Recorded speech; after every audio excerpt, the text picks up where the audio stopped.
The Messiah said, "When you come to know yourselves, then you will become known, and you will realize that it is you who are the sons of the living Father. But if you will not know yourselves, you dwell in poverty, and it is you who are that poverty." Salamat po, mahal na hari, sa paglilinaw, kapatid natin from UK. I hope sa ano yon, klaro na po. Okay, ito nasagot na po to dati eh. Pero sa priesthood siguro natin po, baka hindi po na ano, wala po yung kapatid natin. Happy Sabbath po. Tanong ko lang po, ang Feast of Weeks at saka Pentecost, magkasabay po kasi kasali po sa sineselebrate natin ang Pentecost. Or Ganito lang yung yan, practice ang ba ito? feast. Oo, yung sinasabi nilang Pentecost is Feast of Weeks yan. Kaya lang kasi gusto nilang ginamit ang word na Pentecostes to give way sa kanilang Babylonian teachings, Babylonian doctrines. Kaya Pentecostes, Pentecost. But the truth, simply, Feast of Weeks. Okay po. Okay, kapatid, klaro na po. Okay, maraming salamat po, mahal na hari. Ang oras po natin ngayon is 12:48 po ng hapon. So kung wala na po tayong mga katanungan, mga kapatid, pupunta na tayo po sa word of encouragement ng ating priesthood. So mauna po tayo kay Priest Apoteo, sundan po ni Priest Rob. Ay, okay. Priest Apoteo and then Priest Felix po.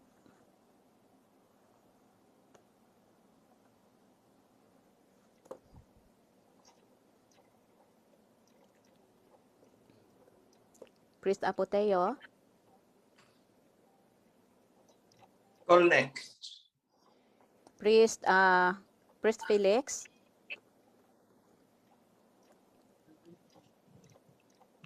Priest Felix. Priest Rodelyn. Ay, yes po, sis. Andyan si Priest Felix. Happy Sabbath yes po. Happy Sabbath po, mga kapatid. Happy Sabbath po sa ating pong mahal na hari, King Uichi. Lahat po ng mga ating pong mga kapatiran, Luzon, Visayas, Mindanao. Happy Holy Sabbath po sa ating lahat, mga kapatid. Priest Felix. Mga kapatid, gusto ko lang pong ibahagi. Hindi ko po alam kung ito po ay na-discuss na ng ating mahal na Priest Hill. Pero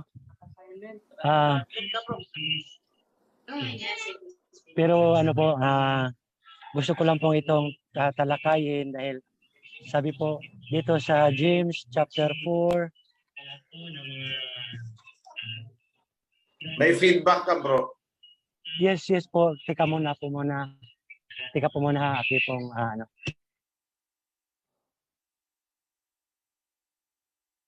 Okay na po, mahal na hari. Ito lang po, gusto ko lang pong basahin dahil napakaganda po ng ating tinalakay ngayon. May sabi po kasi si Apostle James tungkol po sa friendship, mga kapatid. Sabi po niya dito, tinawag po niyang mga taksil. Yung po mga tao nakikipagkaibigan sa labas. Yung po bang wala dito sa loob ng kingdom? Kasi kung titingnan po natin, mga kapatid, sa Torah, sa buong sa Leviticus, sa Exodus, sa Deuteronomy, marami pong bisis na inulit-ulit po doon na yun lang talagang mga nasa loob ng kingdom ang dapat nating ikahalubilo, ang dapat po nating kaibiganin.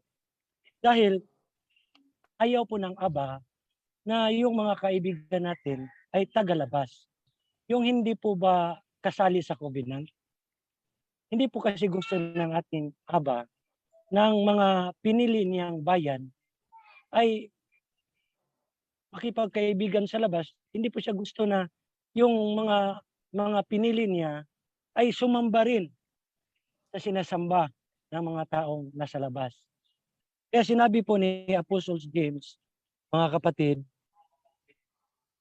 sabi po dito, verse 4, mga taksil, hindi ba ninyo alam na kapag nakipagkaibigan kayo sa sanlibutan, ay kinakaaway naman ninyo ang alhayam?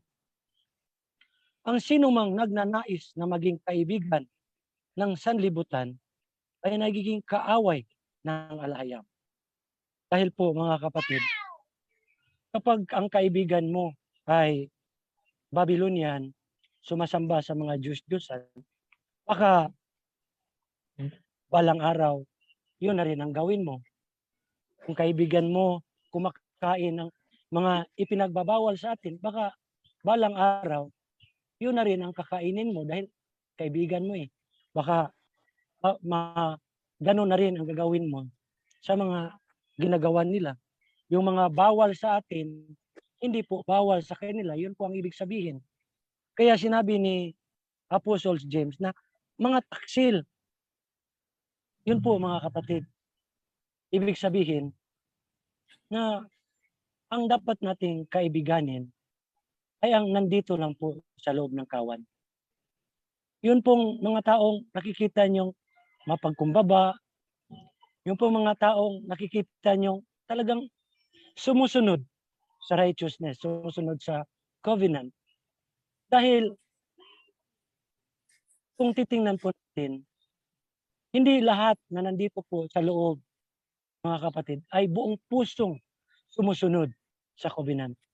Kaya, tingnan niyo po mga kapatid, kung sino po yung nakikita nyo taos-puso na sumusunod sa kautusan ng ating alaya, yun po ang dapat nating kaibiganin. Dahil pag ganyan po ang inyong ginawa, magiging kapareho po kayo. Sabi nga ni Prestil kanina, birds of the same feather flock together. Kaya kung ang kaibigan mo ay masugid na sumusunod sa kautusan, sa covenant, magiging ganun ka rin, masugid ka rin na sumusunod.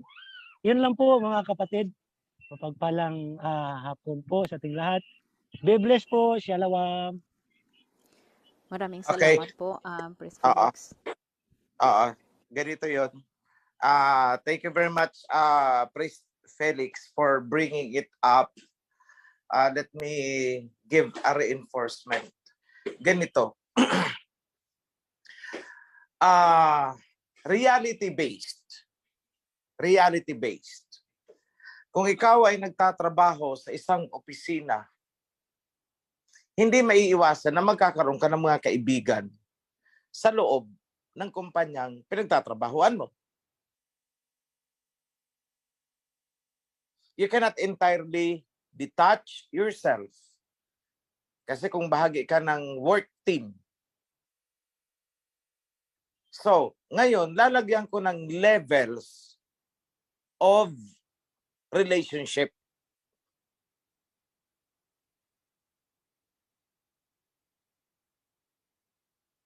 Una, meron tayong tinatawag na acquaintances.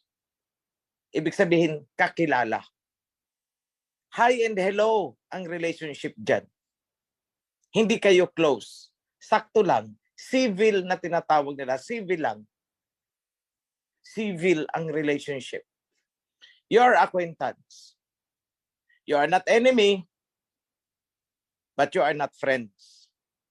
Hi and hello.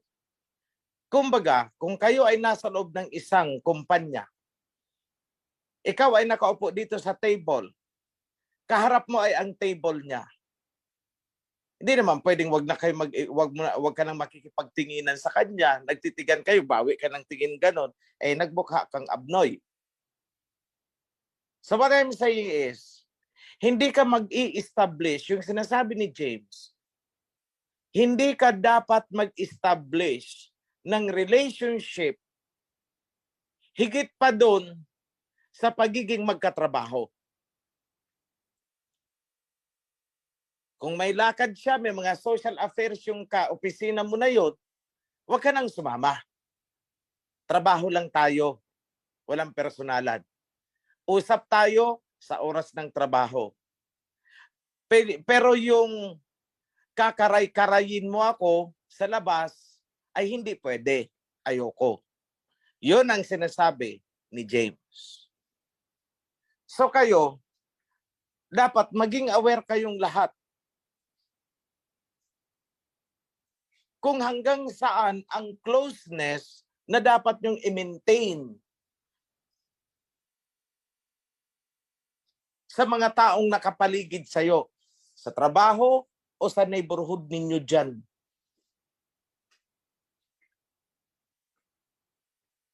Kasi sa magkapit-bahay, nakipag-close ka. Later on, ay magpa-prosesyon tayo, inimbita ka. So it's very hard for you to say no. Napakahirap tumanggi. Or nagpamisa-misa sila doon, naghanda-handa, naghandog-handog ng pagkain nila. Dinalhan ka ngayon. Napakahirap para sa'yo ang tumanggi. Bakit? Nakipag-close ka na kasi eh. Pero kung hi and hello lang, hello kapitbahay, kumusta? Okay, hanggang dun lang. Eh di itong kapitbahay, mahihiya yan, mangingilag yan, na karay-karayin ka sa kung ano-anong social affair niya. Mahihiya yan na maghatid-hatid sa'yo ng mga pagkain na kung ano-ano. Bakit? Naglagay ka kasi ng space between you. Nag-define ka ng space. Nag-define ka ng boundary. Hanggang ganito lang ang relationship natin. Sa opisina, hanggang saan ang relationship natin? Hanggang lang sa pagiging magkatrabaho. Magi-interaction tayong dalawa sa araw-araw na magkaharap tayo sa table sa usaping trabaho. Pero hindi ako makikipag-close sa'yo to the extent na iimbita-imbitahin mo ako, magsisimba ka, magpapasama ka sa akin. Samahan mo ako, friend, magsisimba ako sa Baklaran. Hindi mo pwedeng gawin yan sa akin. Bakit? Hindi tayo close. Feeling close ka. Pagyayayain mo ako sa ganyan. Friend, birthday ko, punta ka sa bahay. Wala naman sanang masama. Kaso pagdating mo doon, ando na ang pare, nagmimisa-misa na. Sa hiya mo na paluhod ka rin tuloy. O anong pagkakamali mo? Kasi, nakipag-close ka kaya inimbita ka sa birthday. Kung hindi ka nakipag-close, di hindi ka iimbitahin sa birthday niya. Hindi ka darating dun sa sitwasyon na natrap ka, na kailangan mong makisama. Nakuha niyo yung ibig kong sabihin? Ngayon, Yes po. to make this concrete, itong tanong ko sa inyo. Alam ba ninyo kung ilan ang anak ni Jacob? Sinong nakakaalam?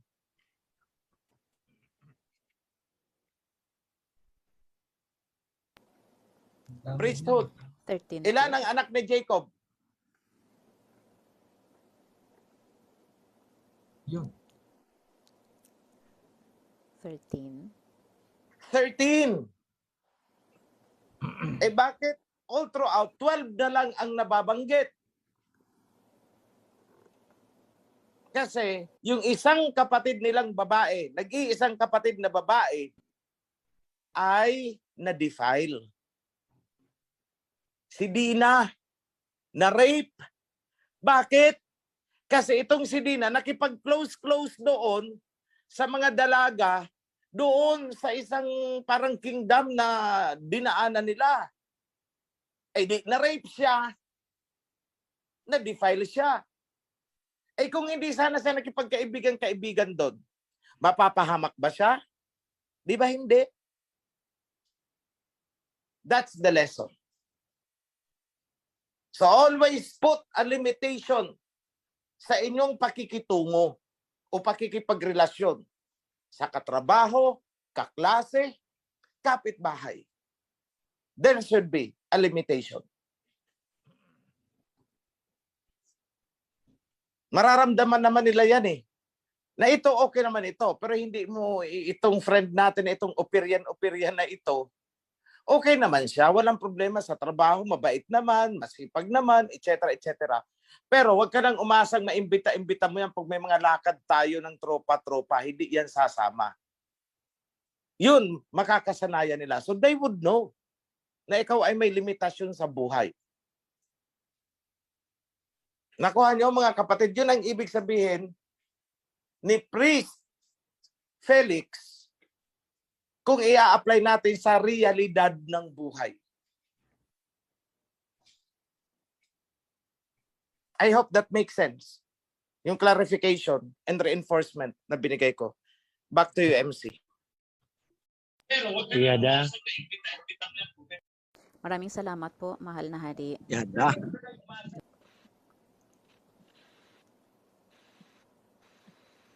Salamat, sister. So, sa akin lang,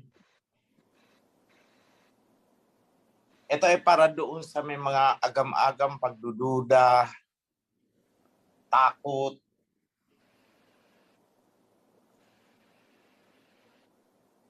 Kapag may mga bagay-bagay na hindi nyo nauunawaan at kayo kinakabahan, nagdududa, natatakot, ang hiling lang namin sa inyo,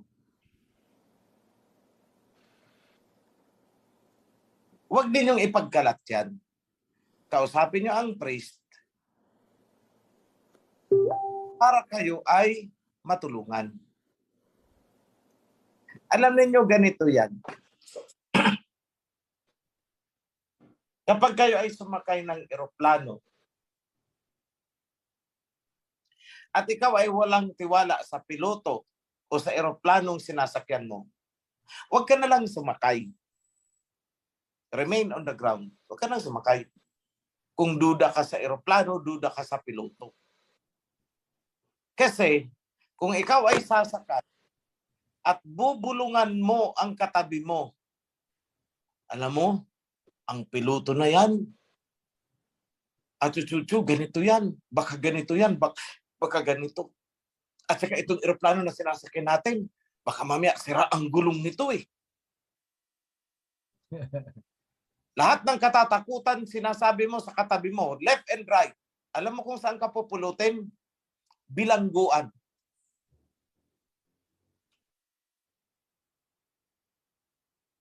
Ni biro, wag yung gagawin.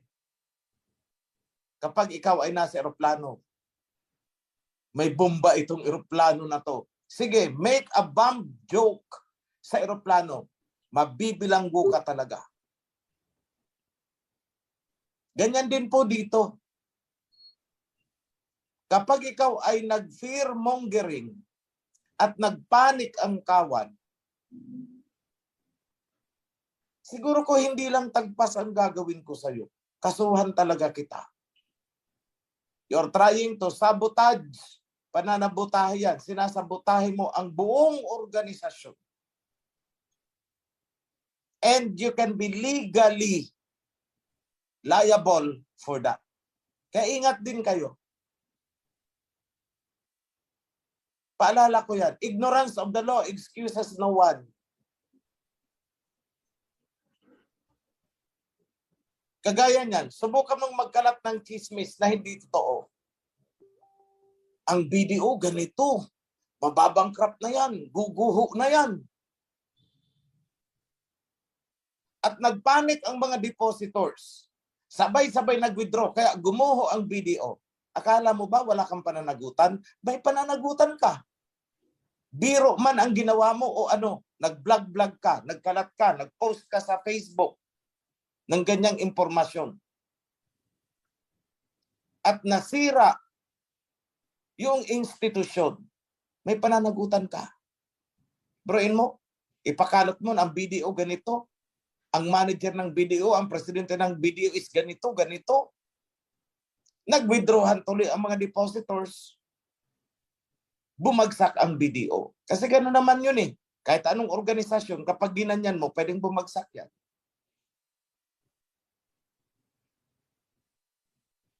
tingin mo, wala kang pananagutan sa batas? Sa akin mo gawin, habulin talaga kita.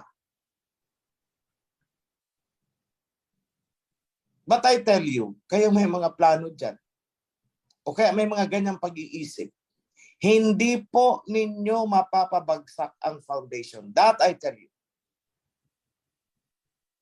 Dahil sa introduction mo pa lang, na magsisimula kang ganyan, tagpas ka kaagad. Bago ka pa makapagkalat ng iyong pagsasabotahe. Pagsasabotahe po ang kaso mo.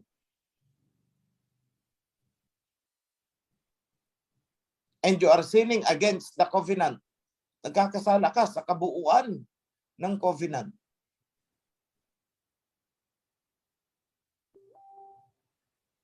So kung ikaw ngay may agam-agam, dumaan ka sa tamang proseso. Lahat ng bagay, lahat ng concern, may tamang procedure dyan. Nasa Ecclesiastes ba yan? Everything has its proper procedure. O, sikreto kang lumapit sa priesthood. Priest, pinanghihinaan ako ng loob. Kasi nakasagap ako ng ganito, ng ganon, ng ganon. Kasi nagbasa ako ng mga post ng Quora. Priest, ano ba talaga? At least yung priest ang kinausap mo. Hindi matitinag ang priest sa mga ganyan. So anong gagawin ng priest? Matutulungan ka. Hindi yung kinikimkim mo, inilihim mo sa priesthood, pero nagkakalat ka naman sa kawan. Malaki ang kasalanan mo dyan. Napakalaki ng kasalanan mo dyan. At ito ang sasabihin ko, sa mga sino mang tao dyan na nagaganyan-ganyan,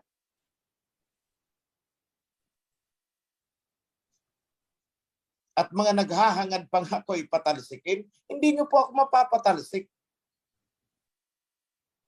Ang foundation ay parang bahay na itinayo ko. At akong nagtayo, ang palalayasin ninyo, aba, teka lang. Baka nahihibang kayong mga ganyan ang plano dyan kung meron man. Kahibangan po yan. Sobrang hibang. Yung ginawa ng mga nagkora noon. It's really, really a delusion.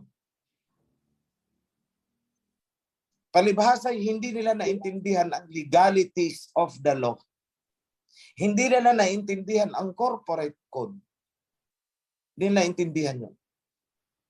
Kaya akala nila, ganun-ganun na lang nila ako mapapatalsik. Kasi wala naman daw ang pangalan ko sa papeles ng SEC. Patawa.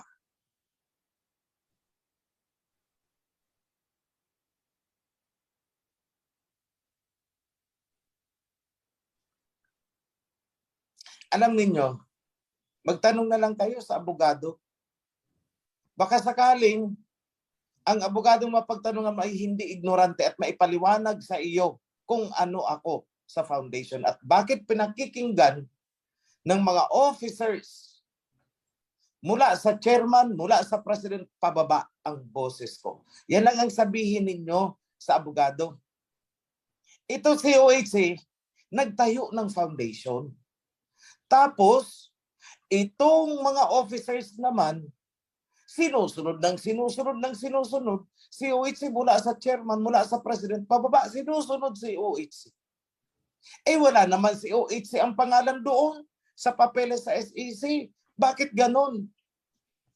Dapat patalsikin ito si OHC. Abogado po ang magpapaliwanag sa'yo. Sasabihin sa'yo ng abogado kung hindi yan ignorante sa corporate law. Alam mo, iho, hindi nyo mapapatalsik yan. Kasi ang isang korporasyon, ang isang foundation, ang anumang organisasyon, ay may tinatawag na blank. Na ang taong yun, ang totoong may-ari ng foundation. Kahit wala ang pangalan niya dyan sa nire-request ninyong sa SEC. Now, let me tell you this.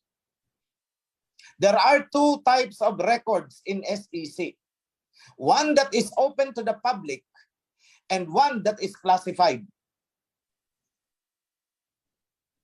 Tanong kayo sa abogado, prove me wrong. Yung classified information, you have to obtain a court order para lang mabuksan yun. And those classified information about organizations is sealed with secrecy po yan.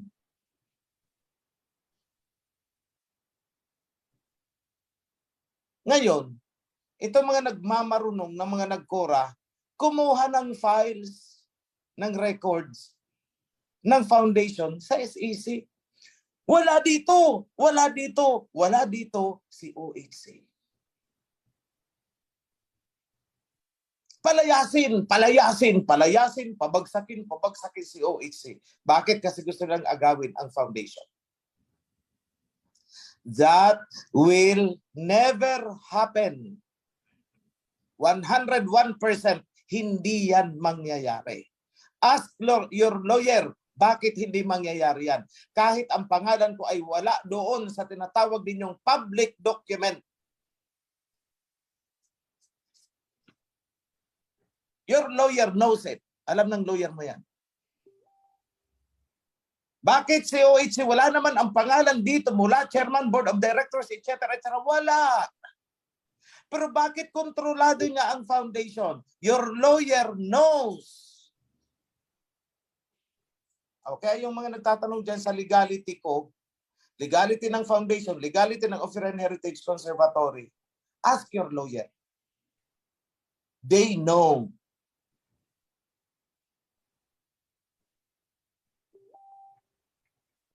They know that an organization has classified documents, classified information that is not open to the public. And you can only get that by court order. At dadaan ka sa butas ng karayom bago mag-issue ang court ng order. At merong mga documents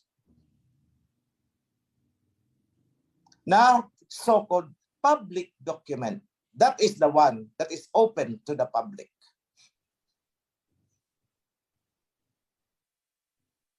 So wag nyo nang questionin kung sino ako sa foundation. Wag nyo nang questionin kung sino ako sa iba't ibang foundation. They are at the tip of your nose. Sorry kayo, mga kora at mga nagtatangka na palayasin ako.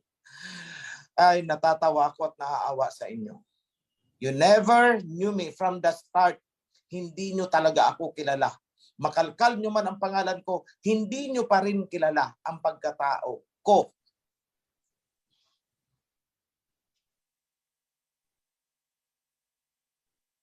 You never know.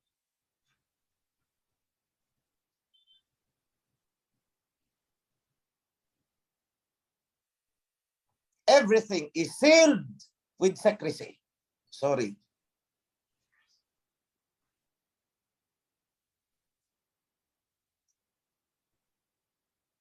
So, itong gusto kong linawin sa inyo. May mga impormasyon na kailangang ipaalam. May mga impormasyon na hindi dapat ipaalam.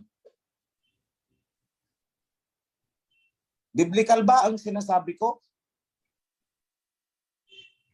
Sige nga, maghanap kayo sa Torah and Covenant ng transparency.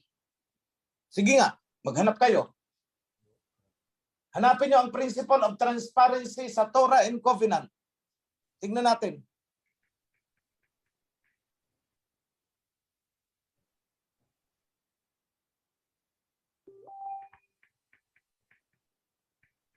Transparency is a privilege na ibinibigay namin. At kapag kami ay nagbigay ng transparency, susuklian nyo yun ng transparency. That is your obligation. Pero yung pamunuan actually is hindi. May mga bagay talaga na kailangang cloak in secrecy. Otherwise, the objectives of the foundation, the objectives of the kingdom will not prosper.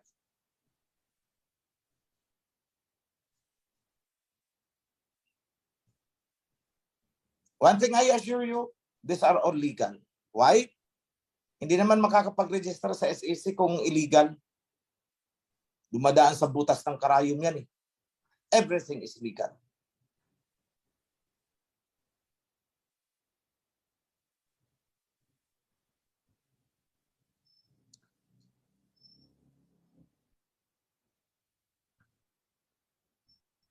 Di ba nasa Torah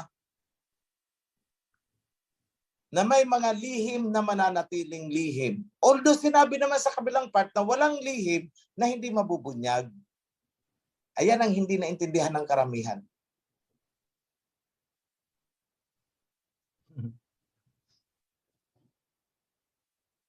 Nasa Torah baga na there are things that are known only to the Alahayam, but are not known to man. There are things, kagaya ng kailan ba darating ang Misaya, na ni kahit ang mga angels ay hindi alam. So wag niyong gagamitin sa mga ganung bagay yung nasusulat na walang lihim, kasi ang tinutukoy dyan, doon sa kasulatan na walang lihim na hindi ibubunyag, walang ibinulong sa dilim na hindi ipagsisigawan sa liwanag. Ang tinutukoy po dyan, yung mga gawaing hindi maganda ng mga Israelites. Hindi po yan nag-a-apply doon sa spiritual dimension, which is the foundation of our foundation.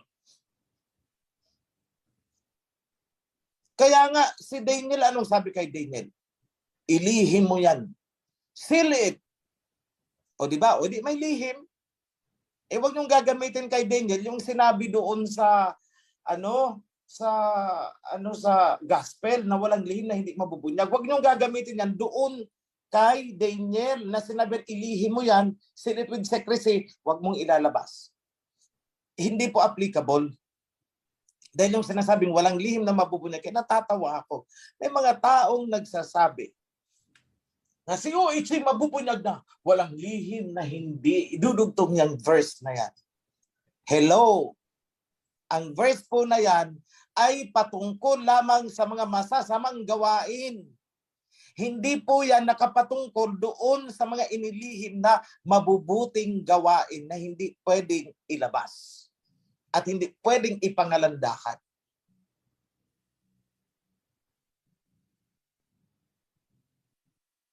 Tingnan nyo, pag ikaw ay gumawa ng charity, anong sabi? Ilihim mo. Yung ginawang pagbibigay ng kanang kamay mo, wag nang malalaman ng kaliwa mo. O ibig sabihin, seal it with secrecy. O ano pa? Kapag ikaw ay mananalangin, ilihim mo, go in secret. O may mga sekretong bagay na hindi talaga malalaman. So ano pala yung sinasabi dyan na walang lihim na hindi mabubunyag? Yung mga katarantaduhan po yan. Nakuha ninyo? So wag nyo pong i-a-apply yan sa foundation. Wag nyo i-a-apply sa akin yan. Because there are things that are cloaked in secrecy. O ngayon, I hope naiintindihan nyo.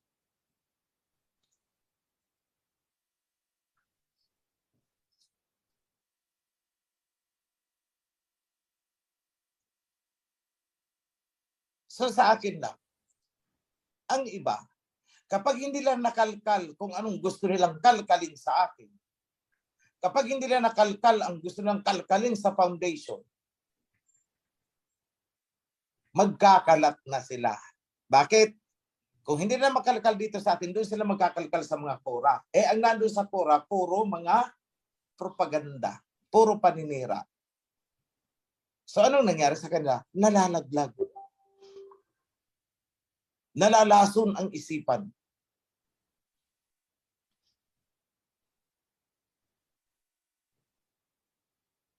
Bakit nalalason?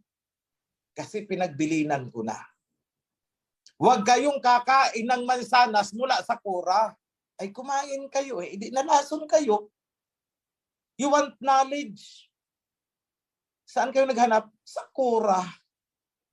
You want information? Saan kayo naghanap? Sa kura. Hindi kayo nagtanong sa amin. Bakit? Alam niyo naman kasing meron talagang mga bagay-bagay that is cloaked in secrecy.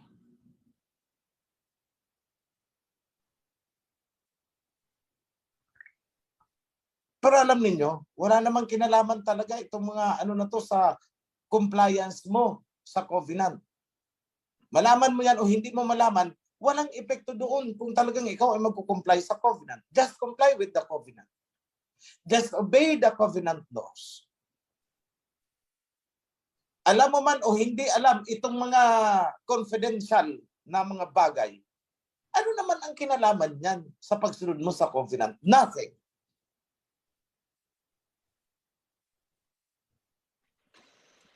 Eh bakit? Nung kayo ba nasa mga sekta ninyo, inalkal nyo ba ang buhay ng inyong founder?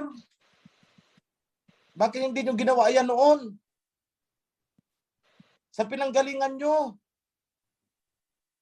Tapos pagdating dito, hypercritical kayo. Pati higaan ko, pati lahat. Eh bakit hindi nyo ginawa yan noong naandun kayo sa mga babil nyo, sekta ninyo?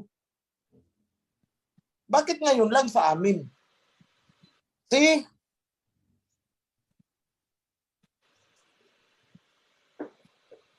Kung sino pa ang naghatid sa inyo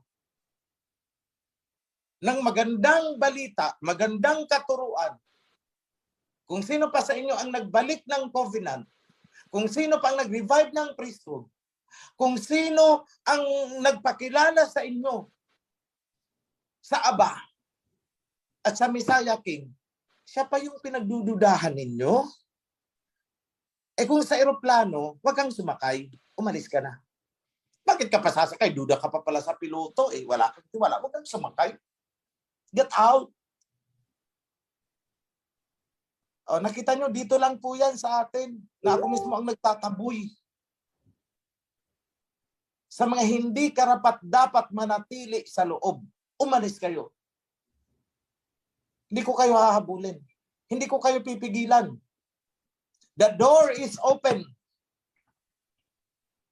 Bukas ang pintuan. Nung pumasok kayo, bukas ang pintuan. Kung lalabas kayo, bukas din ang pintuan. Pero kung papasok kayo dito at dito kayo magwawara-wara, iba ang kalalagyan nyo. Doon kayo sa Joshua, doon kayo sa counseling. Or tagpas kayo. Tapos, huwag nyo kaming bigyan ng problema. Obedience is the due process dito.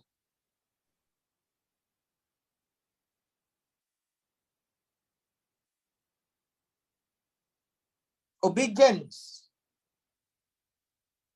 is the due process.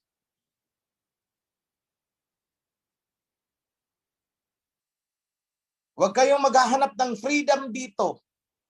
There is no such thing as freedom na iniisip ninyo at ini-imagine. Huwag kayong ditong papasok at ipagpipilitan ninyo ang gusto ninyo at isigawin ninyo, may karapatan kami!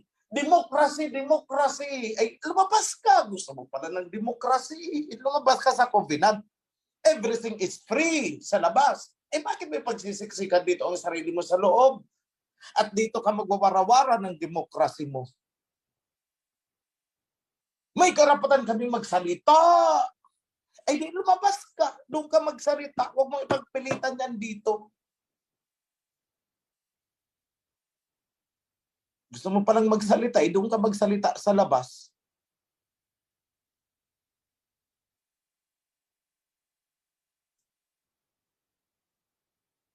Karapatan, karapatan, karapatan. Human rights, human rights. Demokrasya, demokrasya.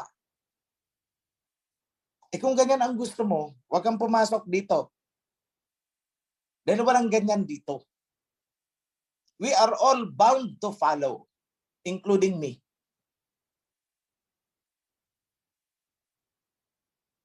Kaya tingnan niyo ako.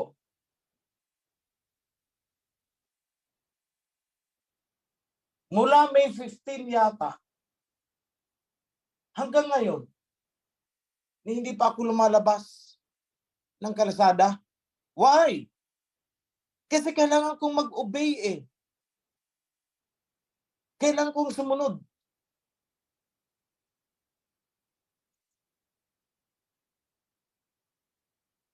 Talo pa sa akin dito ang mga nagmumunghang madre sa kumbento eh. Parang ganun ang buhay ko eh. Ang tanging nakakausap ko na lang dito si Bro John, Priest John. Yun lang. Other than that, wala na.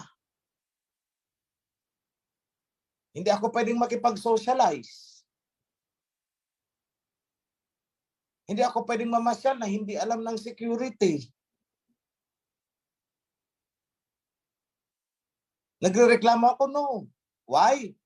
I am destined kasi ako na sumunod lang. Just follow the spirit. Aling spirit. Hindi po multo ang sinusunod ko. Spirit of the covenant. Ganyan din kayo dapat. Nung itinalaganan ninyo ang mga sarili ninyo at kayo susunod, pangatawanan nyo. Ako'y pinangatawanan ko.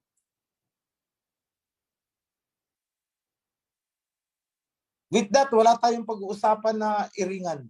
Wala eh. When you are one with us in spirit of the covenant, wala tayong pagtatalunan eh. If you trust the officers, the priesthood, stay. If you do not trust the priesthood and the management, get out. Yun lang po ang choices natin dito, in or out.